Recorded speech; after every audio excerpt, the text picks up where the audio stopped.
Sejak Mei 2012 yang lalu, kereta api mahasiswa dari stasiun Indralaya menuju Kertapati Palembang mengalami stop operasional. Terakhir operasional, kereta api mahasiswi ini mengangkut sebanyak 1.052 penumpang selama bulan April. Dari informasi yang didapat, stopnya operasional kereta api mahasiswi ini dikarenakan sepinya penumpang yang tidak tertutupi dengan beban operasional yang terlalu tinggi. Sementara jalan Palembang Indralaya hingga saat ini sering mengalami kemacetan yang diakibatkan truk batubara yang masih melintas di jalan umum.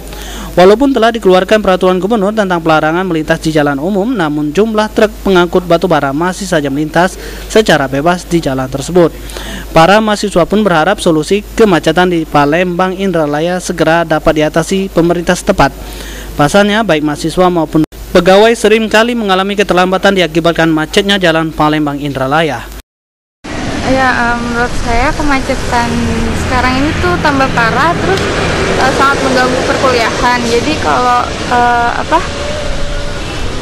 jadwal perkuliahan tuh sangat terganggu, mulai dari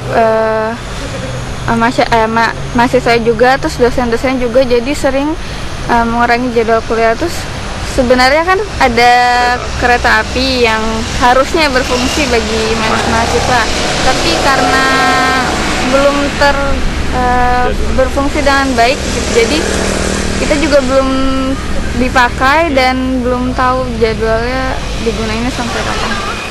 Ahmad Romawi, Sulaiman, PAL TV.